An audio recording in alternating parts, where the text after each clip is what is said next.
नमस्कार, अपना उत्तर प्रदेश लेकर मैं हूं आपके साथ संदीप निरंजन सरकार। बुलेटिन की शुरुआत करेंगे इस वक्त की बड़ी खबर के साथ। लखनऊ से आ रही है। 13 देशों का सीएम योगी को निमंत्रण। ग्लोबल इन्वेस्टर समिट के लिए सीएम ने दिया आमंत्रण। 13 देशों के औद्योगिक विकास मंत्रियों को दिया निमंत्रण। यूएई, जापान, जर्मनी, थाईलैंड के मंत्रियों को निमंत्रण भेजा गया। साउथ अफ्रीका, ब्राजील, ऑस्ट्रेलिया को भी सीएम ने निमंत्रण भेजा। तो वहीं फ्रांस, मैक्सिको, नीदरलैंड को भी निमंत्रण दिया गया है। बेल्जियम, अर्जेंटीना, कनाडा के मंत्रियों को भी सीएम ने निमंत्रण भेजा। साथ ही औद्योगिक विकास मंत्रियों को जीआईएस के लिए भेजा निमंत्रण। औद्योगिक विकास नीति 2022-23 की भी दी जानकारी। लखनऊ से इस वक्त की बड़ी खबर से आपको रूबरू करा रहे 13 देशों को सीएम योगी का निमंत्रण। ग्लोबल इन्वेस्टर समिट के लिए सीएम ने दिया आमंत्रण। 13 देशों के औद्योगिक विकास मंत्रियों को सीएम योगी ने निमंत्रण भेजा है, जिसमें UAE, Japan, Germany, Thailand, South Africa, Brazil, Australia, France, Mexico, Netherlands, Belgium, Argentina, Canada के मंत्री शामिल है, जिन्हें निमंत्रण भेजा गया है। औद्योगिक विकास मंत्रियों को जीआईएस के लिए निमंत्रण भेजा गया। साथ ही सीएम योगी ने औद्योगिक विकास नीति 2022-23 की भी दी जानकारी। लखनऊ से इस वक्त की बड़ी खबर से आपको रूबरू करा रहे हैं। 13 देशों को सीएम योगी ने निमंत्रण भेजा है। ये निमंत्रण ग्लोबल इन्वेस्टर्स समिट के लिए भेजा गया है। 13 देशों के औद्योगिक विकास मंत्रियों को सीएम योगी ने निमंत्रण दिया है, जिनमें यूएई, जापान, जर्मनी, थाईलैंड समेत 13 देश शामिल हैं। अयोध्या पहुंचे मॉरिशस के राष्ट्रपति पृथ्वीराज सिंह रूपन को भारतीय परंपरा और अयोध्या नगरी भागई। इस दौरान उन्होंने अपनी पत्नी के साथ अयोध्या में राम जन्मभूमि पर रामलला के दर्शन किए। साथ ही मंदिर निर्माण के कार्यों को भी देखा। इस मौके पर उन्होंने कहा कि वसुदेव कुटुंबकम के तहत ये पूरी धरती एक परिवार है और यही हिंदू धर्म की विशेषता भी है। सनातन धर्म हमको एक साथ रहने की शिक्षा देता है। ये मेरा सौभाग्य है कि हमको प्रभु श्री राम ने बुलाया। ये सबके भाग्य में नहीं होता। वाराणसी दर्शन के बाद काशी विश्वनाथ के प्रति अपनी आस्था प्रकट करते हुए कहा कि वाराणसी हमारे लिए ही नहीं, आगामी पीढ़ियों के लिए भी सुरक्षित हो गई है। इसके लिए मैं धन्यवाद देता हूं।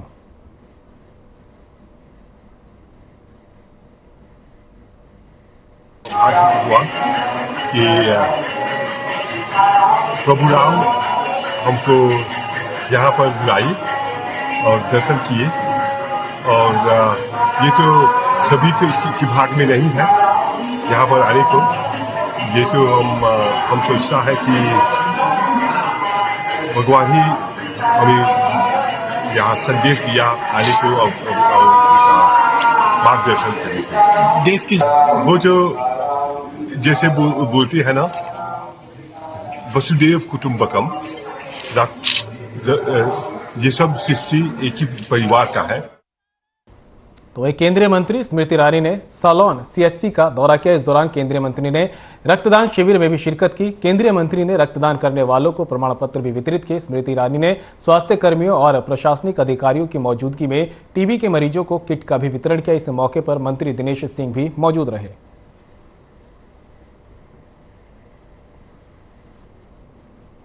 केंद्रीय मंत्री स्मृति ईरानी रायबरेली दौरे पर रही। आप देख सकते हैं जिस तरह से सलोन सीएचसी का उन्होंने दौरा किया, और इस दौरान रक्तदान शिविर में भी केंद्रीय मंत्री स्मृति ईरानी ने शिरकत की। साथ ही रक्तदान करने वालों को यहां पर प्रमाण पत्र भी वितरित किए गए।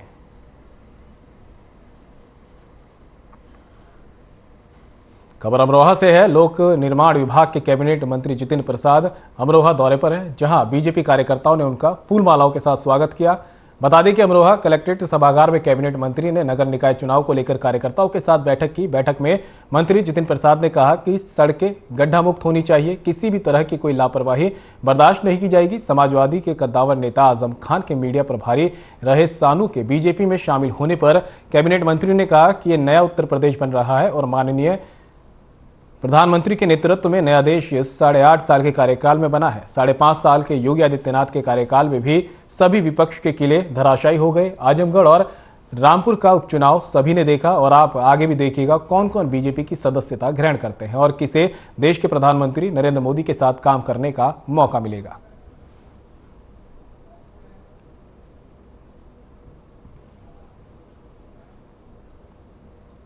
और मुख्यमंत्री जी का स्पष्ट निर्देश है, जैसे कि आपको ज्ञात है, पिछले महीने भारी वर्षा के कारण प्रदेश की काफ़ी सड़कें क्षतिग्रस्त रहीं, और मुख्यमंत्री जी का स्पष्ट निर्देश है कि युद्ध स्तर पर काम किया जाए और क्षतिग्रस्त सड़कों की मरम्मत, आवागमन सुदृढ़ करने की पूरे प्रयास विभाग रात दिन मेहनत करके करेगा।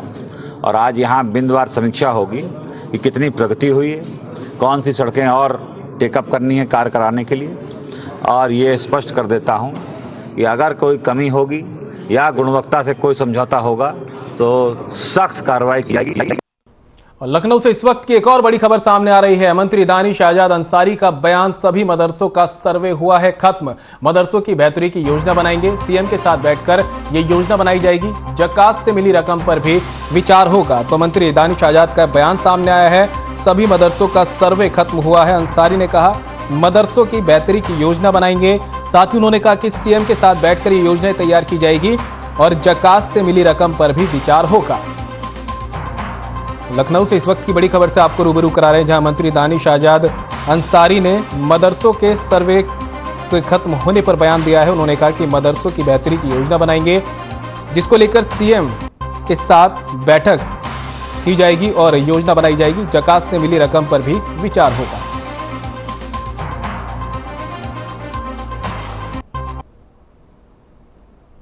तो लखनऊ से इस वक्त की बड़ी खबर से आपको रूबरू करा रहे हैं, जहां मंत्री दानिश आजाद अंसारी का बयान सामने आया है। उन्होंने कहा कि सभी मदरसों का सर्वे अब खत्म हो चुका है, मदरसों की बेहतरी की योजना अब आगे बनाई जाएगी, जिसके लिए सीएम योगी आदित्यनाथ के साथ जो है बैठक होगी और इस योजना पर विचार किया जाएगा, साथ ही जकात से मिली रकम पर भी विचार किया जाएगा।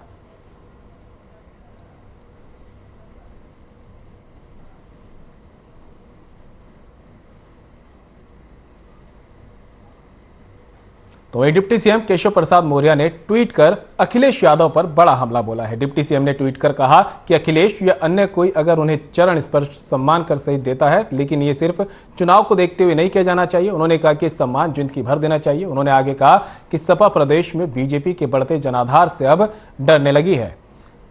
तो केशव प्रसाद मौर्य का ट्वीट सामने आया है। उन्होंने लिखा कि अखिलेश यादव अथवा कोई अन्य अपने पिता और चाचा के चरण स्पर्श कर उन्हें सम्मान देता है तो ये सही है, लेकिन इसका केवल चुनावी मुद्दा इसे नहीं बनाना चाहिए, बल्कि जीवन पर्यटन होना चाहिए। साथ ही उन्होंने कहा मुझे प्रसन्नता है कि सपाई और सैफई परिवार बीजेपी के बढ़ते जनाधार से डरने लगा है। और इटावा में एक कार्यकर्ता सम्मेलन का आयोजन इस दौरान किया गया। इस कार्यक्रम में रामगोपाल यादव ने शिरकत की, तो वहीं उन्होंने बीजेपी पर जुबानी हमला करते हुए कहा कि बीजेपी किसी न तरीके से चुनाव हारने के लिए कोशिश करती रहेगी। उन्होंने कहा कि चुनाव के चलते उन पर झूठे केस भी दर्ज किए जा सकते हैं। तो इटावा से खबर आपको बता रहे हैं, जहां पर कार्यकर्ता सम्मेलन का आयोजन किया गया, जिसमें रामगोपाल यादव ने भी शिरकत की। उन्होंने बीजेपी पर जुबानी हमला करते हुए कहा कि बीजेपी किसी न किसी तरीके से चुनाव हारने के लिए कोशिश करती रहेगी। उन्होंने कहा कि चुनाव के चलते उन पर झूठे केस भी दर्ज कराए जाएंगे। तो बयान सामने आया रामगोपाल यादव का, जहां उन्होंने कहा कि बीजेपी किसी न किसी तरीके से चुनाव हराने की कोशिश करती है। उन्होंने कहा कि चुनाव के चलते उन पर झूठे केस भी दर्ज कराए जा सकते हैं। तो वाराणसी के ज्ञानवापी मामले में जिला कोर्ट में सुनवाई हुई। इस दौरान कोर्ट ने अगली सुनवाई के लिए 30 नवंबर की तारीख तय की है। कोर्ट ने विश्व वैदिक सनातन संघ की याचिका पर सुनवाई की। आपको बता दें कि 4 महिलाओं ने मामले को फास्ट ट्रैक कोर्ट से जिला कोर्ट में ट्रांसफर करने को लेकर यह याचिका डाली थी।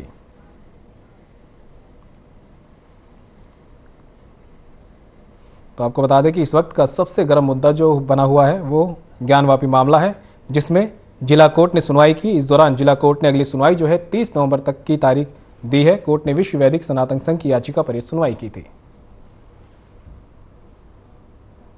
और अंबेडकर नगर से इस वक्त की बड़ी खबर आ रही है, जहां पर पेड़ से टकराई तेज रफ्तार प्राइवेट बस। हादसे में ड्राइवर समेत 3 लोग हुए घायल। घायलों को अस्पताल में कराया भर्ती। तीनों घायलों की हालत बेहद गंभीर बताई जा रही है। प्रयागराज से अंबेडकर नगर जा रही थी बस।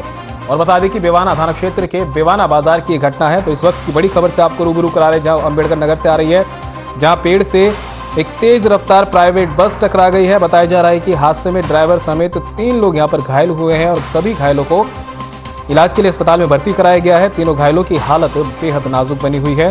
प्रयागराज से अंबेडकर यह बस जा रही थी और ये पूरा मामला बेवाना थाना क्षेत्र के बेवाना बाजार का बताया जा रहा है। तो अंबेडकर नगर की खबर आपको बता रहे हैं, जहां पेड़ से एक तेज रफ्तार प्राइवेट बस टकराएगी। तस्वीरें आप देख सकते हैं किस तरह से ये बस टकराई होगी, कि इसके आगे का जो पूरा हिस्सा है वो पूरी तरह से क्षतिग्रस्त हो चुका है। और अंदाजा सी बात से लगा सकते हैं कि ड्राइवर समेत 3 लोग यहां पर घायल हो गए हैं और जिनकी हालत गंभीर बनी हुई है। और बहजोई में जिलाधिकारी मनीष बंसल की अध्यक्षता में ग्राम विकास विभाग से संबंधित समीक्षा बैठक का आयोजन किया गया। इस दौरान जिलाधिकारी ने सौत नदी को पुनर्जीवित कराने के लिए किए गए काम की जानकारी डीसी मनरेगा से ली, जिसमें उन्होंने बताया कि 38 ग्राम पंचायतों में सौत नदी का काम शुरू हो चुका है। जिलाधिकारी ने डीसी मनरेगा से काम से पहले जो फोटो थी वो विषय पर जानकारी ली। इस दौरान जिलाधिकारी ने संबंधित विकासखंड अधिकारियों को निर्देशित करते हुए कहा कि वे खुद सोत नदी की साइटों का निरीक्षण करें और काम को तेजी से करना सुनिश्चित करें। जिलाधिकारी ने काम की गुणवत्ता का ख्याल रखने के भी निर्देश दिए। इस दौरान मुख्य विकास अधिकारी कमलेश सच्चान समेत परियोजना निदेशक डीआरडीए रमेश चंद्र और संबंधित जिला स्तरीय अधिकारी मौजूद रहे।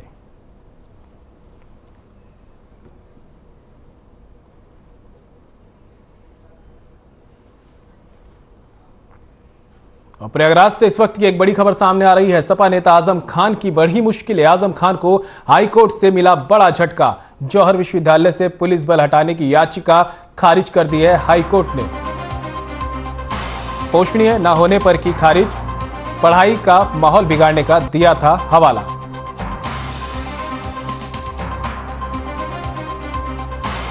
तो इस वक्त की बड़ी खबर प्रयागराज से आपको बता रहे हैं। सपा नेता आजम खान की मुश्किलें बड़ी हैं। आजम खान को हाईकोर्ट से बड़ा झटका मिला है। जौहर विश्वविद्यालय से पुलिस बल हटाने की याचिका खारिज हुई है।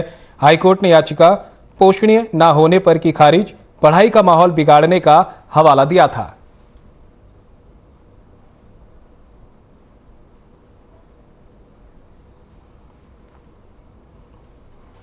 तो उधर बिजनौर में थाना कोतवाली शहर के अंतर्गत आने वाली बख्शीवाला के पास रिंग रोड पर बड़ा हादसा हो गया, जिसमें रॉन्ग साइड से तेज गति से आने वाले बेकाबू ट्रक ने 2 युवकों को कुचल डाला। हादसे में 16 साल के रेहान की मौके पर ही दर्दनाक मौत हो गई, जबकि दूसरे युवक सोनू की हालत गंभीर बनी हुई है। स्थानीय लोगों ने सोनू के निजी अस्पताल में भर्ती कराया है। हादसे के बाद ट्रक चालक को छोड़ फरार हो गया है।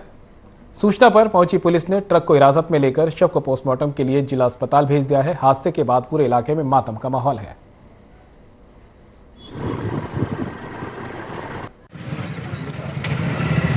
ये भाई साहब आज एक शादी है वेंकट हॉल में, उसमें हम मेरे भतीजे हैं दोनों चाय लेके जा रहे थे मेरे साथ। और वो बच्चे जो है पैदल जा रहे थे, उनको जो है ट्रक उधर की तरफ से आ रहा था, लेकिन रोड की तरफ से उन्होंने जब उनके बच्चे को कुचलता हुआ वो चला गया। एक बच्चा खत्म हो गया, एक बच्चे की हालत बहुत नाजुक है, वो अस्पताल में भर्ती। और मथुरा से इस वक्त एक बड़ी खबर सामने आ रही है। सूटकेस में युवती का शव मिलने का मामला सामने आया। युवती के माता पिता ने ही की थी हत्या। पिता ने रिवॉल्वर से गोली मारकर की थी हत्या। हत्या करने वाले माता पिता गिरफ्तार हो गए हैं। वारदात में इस्तेमाल कार, लाइसेंसी रिवॉल्वर बरामद कर ली गई। 48 घंटे के अंदर पुलिस ने किया खुलासा। माता पिता की मर्जी के बगैर की थी शादी। शादी से नाराज थे माता पिता। राया थाने के यमुना एक्सप्रेसवे पर मिला था शव।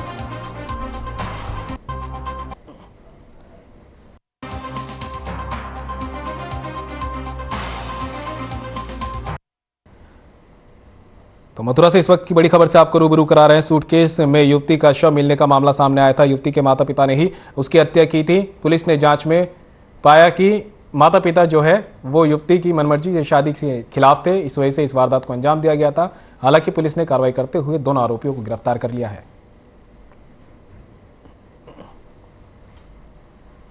खबर बुलंदशहर से है, जहां अवैध निर्माण पर विकास प्राधिकरण का बुलडोजर चला है। बता दें कि चांदपुर रोड पर 3 दुकान अवैध तरीके से बनाई गई थी, जिसको लेकर विकास प्राधिकरण ने दुकानों पर बुलडोजर चलाकर उसे ध्वस्त कर दिया। तो तस्वीर आप देख सकते हैं किस तरह से प्रशासन का बुलडोजर जो है अवैध दुकानों पर चलाया जा रहा है। बुलंदशहर की तस्वीरें हैं जहां अवैध निर्माण पर विकास प्राधिकरण का बुलडोजर चला है। ये दुकानें चांदपुर रोड पर बनाई गई थी। 3 दुकानों पर प्रशासन ने कार्रवाई की है। तो वही गाजीपुर से एक और बड़ी खबर सामने आ रही है, जहां मंसूर अंसारी की संपत्ति कुर्क की गई है। मुख्तार अंसारी का करीबी है मंसूर अंसारी। 4 बेनामी संपत्ति को जिला प्रशासन ने किया कुर्क। मंसूर की पत्नी से नाम से जो है दर्ज है बेनामी संपत्ति। मोहम्मदाबाद थाना इलाके में हुई कार्रवाई। तो गाजीपुर से इस वक्त की बड़ी खबर आपको बता रहे हैं। मंसूर अंसारी की संपत्ति कुर्क की गई है। मुख्तार अंसारी का करीबी है ये मंसूर अंसारी। 4 बेनामी संपत्ति को जिला प्रशासन ने कुर्क किया है। बताया जा रहा है कि मंसूर की पत्नी के नाम से दर्ज है बेनामी संपत्ति।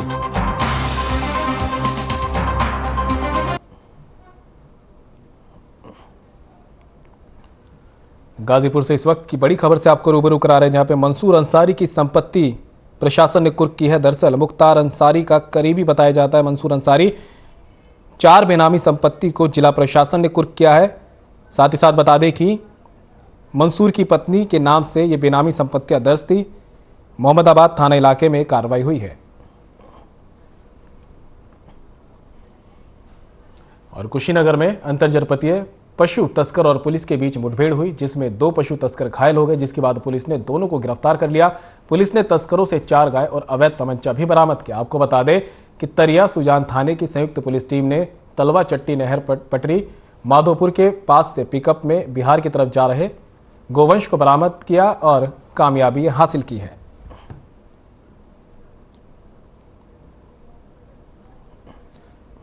तो कुशीनगर की तस्वीरें हैं जहां पर पशु तस्कर और पुलिस के बीच मुठभेड़ हुई, जिसमें 2 पशु तस्करों को घायल किया गया, जिसके बाद पुलिस ने दोनों को गिरफ्तार कर लिया है। पुलिस ने तस्करों के कब्जे से 4 गाय और अवैध तमंचा भी बरामद किया है। तस्वीरें आप देख सकते हैं किस तरह से पुलिस बल मौके पर मौजूद है और यहां पर पशु तस्करों और पुलिस के बीच मुठभेड़ हुई थी, जिसके बाद में पशु तस्करों को पुलिस ने गिरफ्तार किया।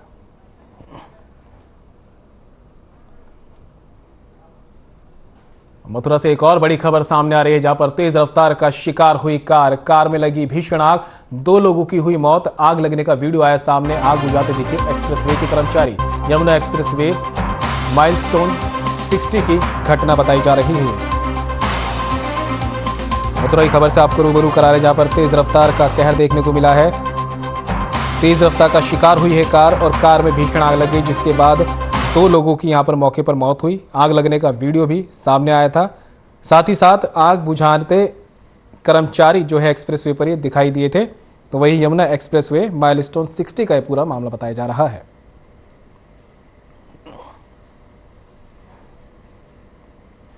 तो कुशीनगर के पठेरवा में पुलिस ने शराब तस्कर को गिरफ्तार करने में कामयाबी हासिल की है। पुलिस ने आरोपी प्रमोद कुमार यादव को 28 पेटी अंग्रेजी शराब के साथ गिरफ्तार किया। आपको बता दें कि पुलिस ने जिले के थाना पठेरवा में ओवरब्रिज के पास से शराब तस्कर को गिरफ्तार करने में कामयाबी हासिल की। आरोपी पिकअप से शराब को तस्करी करने के लिए ले जा रहा था। बरामद किए गए वाहन और शराब की कुल कीमत लगभग 5,30,000 रुपए बताई जा रही है।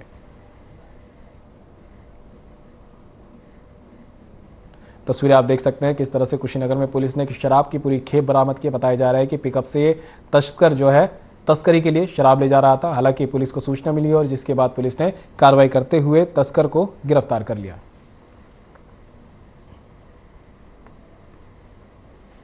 और बुलंदशहर से इस वक्त की एक बड़ी खबर सामने आ रही है। नकली खाद फैक्ट्री पर छापा मारा है। दूसरी कंपनी के कट्टों में बेची जा रही थी ये खाद और कट्टों में बेचे जा रहा था एनपीके खाद। कृषि विभाग की टीमों ने संयुक्त रूप से छापा मारा। फर्म के खिलाफ दर्ज कराई गई एफआईआर। जिला कृषि अधिकारी ने एफआईआर दर्ज कराई है। सिकंदराबाद औद्योगिक क्षेत्र का पूरा मामला है। गोपालपुर स्थित फैक्ट्री का ये मामला बताया जा रहा है।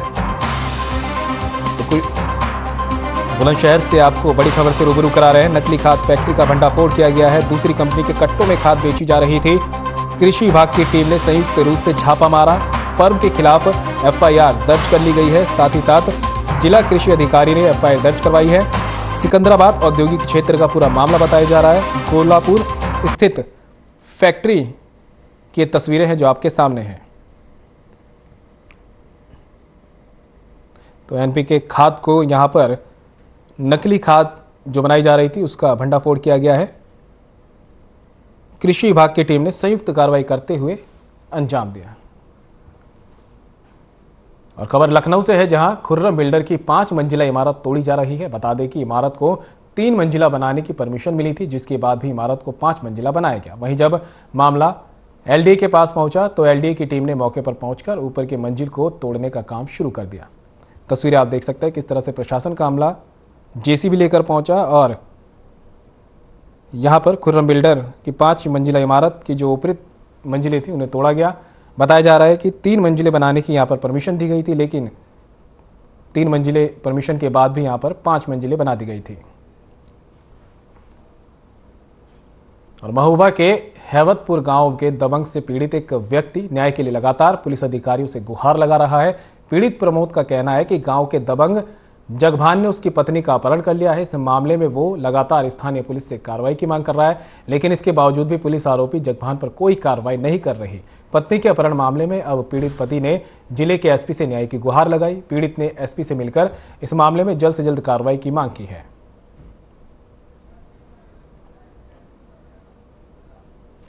तो महोबा के हैवतपुर गांव का ये पूरा मामला है, जहां पर दबंगों का कहर देखने को मिला। दरअसल एक पीड़ित ने पुलिस से शिकायत की थी कि दबंग उसकी पत्नी को लेकर चला गया है, अपहरण कर लिया है उसका। दबंग का नाम जगभान बताया जा रहा है। इस मामले में वो लगातार पुलिस के पास भी जा रहा है, मदद की गुहार लगा रहा है। अब पीड़ित का कहना है कि पुलिस उसकी एक नहीं सुन रही, जिसके बाद परेशान होकर उसने एसपी से न्याय की गुहार लगाई है। साथ ही एसपी से मांग की है कि उसकी पत्नी को दबंग के कब्जे से छुड़ाया जाए, साथ ही साथ जल्द कार्रवाई इस मामले में की जाए। और संभल में यातायात पुलिस की ओर यातायात जागरूकता अभियान चलाया गया, जहां जिले के सभी स्कूलों कॉलेजों में जाकर यातायात पुलिस ने छात्रों को यातायात नियम के बारे में बताया। यातायात प्रभारी ने बताया कि जब भी अभिभावक 2 पहिया वाहन लेकर घर से निकले तो वह हमेशा हेलमेट लगाकर निकले। साथ ही उन्होंने कहा कि 4 पहिया वाहन चलाते समय भी सीट बेल्ट जरूर पहने।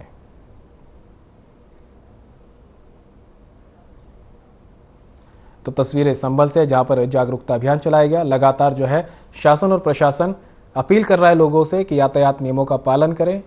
जो 4 व्हीलर ड्राइवर है वो सीट बेल्ट बांधकर गाड़ी चलाएं और जो 2 व्हीलर है वो हेलमेट पहनकर चलें। साथ ही इंडिकेटर का भी खास ध्यान रखें।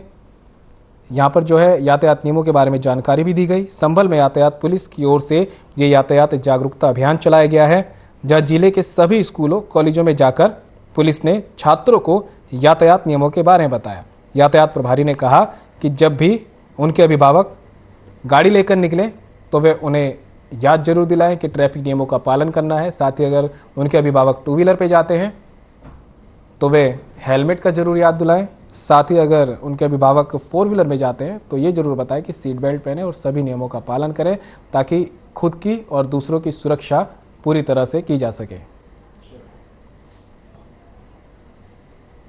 तो संभल में यातायात पुलिस की ओर से यातायात जागरूकता अभियान चलाया गया। यहाँ जिले के सभी स्कूलों कॉलेजों में जाकर यातायात पुलिस ने छात्रों को यातायात नियमों की जानकारी दी। यातायात प्रभारी ने बताया कि जब भी अभिभावक 2 पहिया वाहन लेकर घर से निकले तो वह हमेशा हेलमेट लगाकर निकले। साथ ही उन्होंने कहा कि 4 पहिया वाहन चलाते समय सीट बेल्ट जरूर पहने।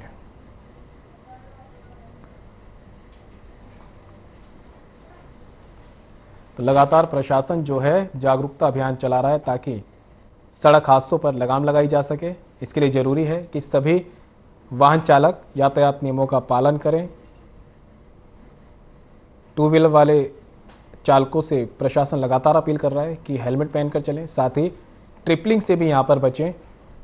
अगर 2 पहिया वाहन है तो सिर्फ डबल सवारी उस पर जाए और दोनों हेलमेट पहनकर निकलें।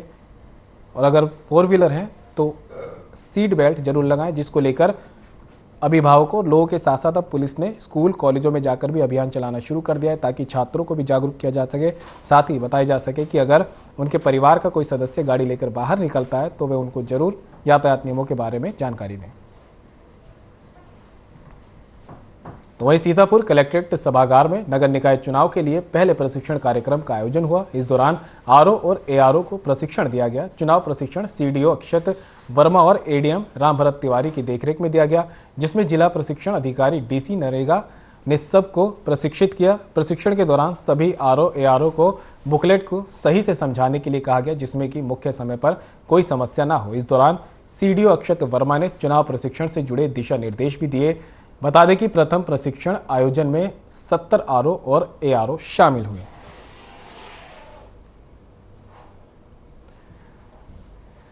तो सीतापुर कलेक्ट्रेट सभागार में नगर निकाय चुनावों के पहले दिन प्रशिक्षण कार्यक्रम का आयोजन हुआ। बता दें कि नगर निकाय चुनाव को लेकर प्रशासन पूरी तरह से तैयार है और लगातार तैयारियां पूरी की जा रही है। साथ ही साथ ये बताया जा रहा है कि किस तरह से शांतिपूर्ण तरीके से ये चुनाव करवाने हैं, जिसको लेकर प्रशिक्षण कार्यक्रम का आयोजन किया गया। इस कार्यक्रम में आरओ और एआरओ को प्रशिक्षण दिया गया। चुनाव प्रशिक्षण सीडीओ अक्षत वर्मा और एडीएम राम भरत तिवारी की देखरेख में दिया गया, जिसमें जिला प्रशिक्षण अधिकारी डीसी नरेगा ने सबको प्रशिक्षित किया। प्रशिक्षण के दौरान सभी आरओ एआरओ को बुकलेट की सही से समझाने के लिए कहा गया, जिसमें कि मुख्य समय पर कोई समस्या ना हो। इस दौरान सीडीओ अक्षत वर्मा ने चुनाव प्रशिक्षण से जुड़े दिशा निर्देश भी दिए। बता दें कि प्रथम प्रशिक्षण आयोजन में 70 आरओ और एआरओ शामिल हुए। तो तस्वीरें आप देख सकते हैं किस तरह से बैठक का आयोजन किया गया। साथ ही निर्वाचन अधिकारी, सह निर्वाचन अधिकारियों को यहाँ पर प्रशिक्षित किया गया ताकि नगर निकाय चुनाव को सही से कराया जा सके। सीतापुर कलेक्ट्रेट सभागार में ये प्रशिक्षण दिया गया। ये प्रशिक्षण चुनाव के पहले प्रशिक्षित कार्यक्रम को लेकर आयोजित किया गया, जिसमें आरओ और एआरओ को प्रशिक्षित किया गया। चुनाव प्रशिक्षण सीडीओ अक्षित वर्मा और एडीएम राम भरत तिवारी की देखरेख में आरओ और एआरओ को प्रशिक्षण दिया गया है।